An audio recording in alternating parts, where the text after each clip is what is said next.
The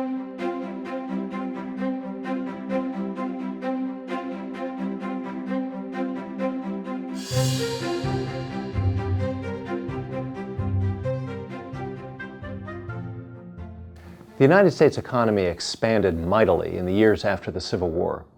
The greatest decades of economic growth in all of American history remain the 1870s and 1880s, an era known as the Gilded Age, term coined by Mark Twain, when the United States became the largest economy in the world.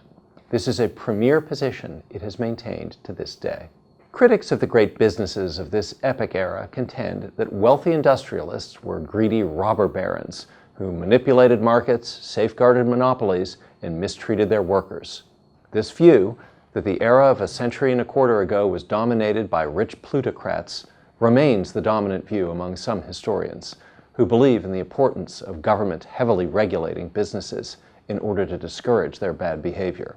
However, there is also evidence that lends credence to a different view, that competition between businesses was intense in this period, and workers saw their standard of living rise substantially.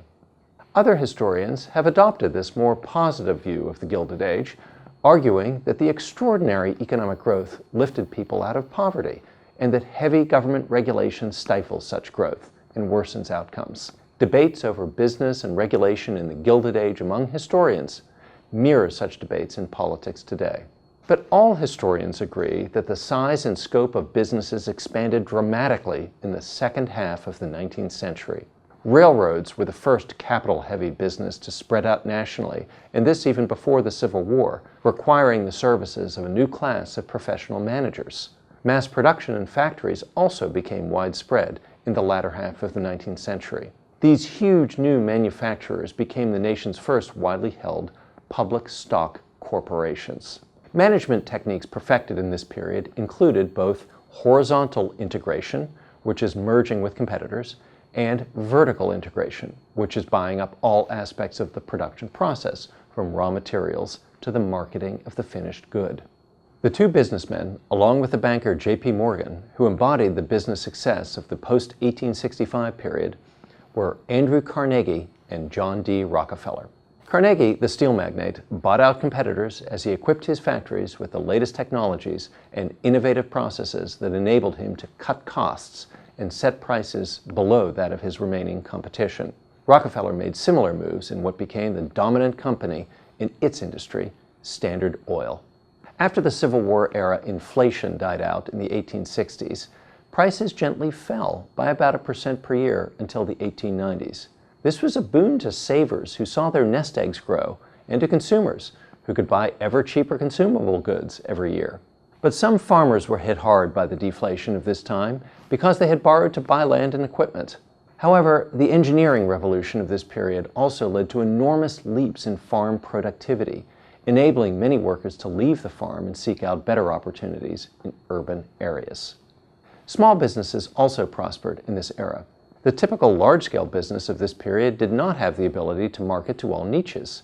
Therefore, small businesses filled the gap. For example, small steel companies in Pittsburgh, Pennsylvania manufactured nails, nuts and bolts, barbed wire, and other items that Carnegie Steel in the same town did not make.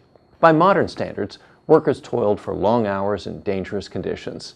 For example, the average steel factory worker worked 72 hours a week. However, the standard of living and disposable income of these working families also increased. This was especially true of new factory workers, such as immigrants and former farm laborers. A farm laborer in that era worked extremely long, difficult hours while being exposed to the elements at low pay.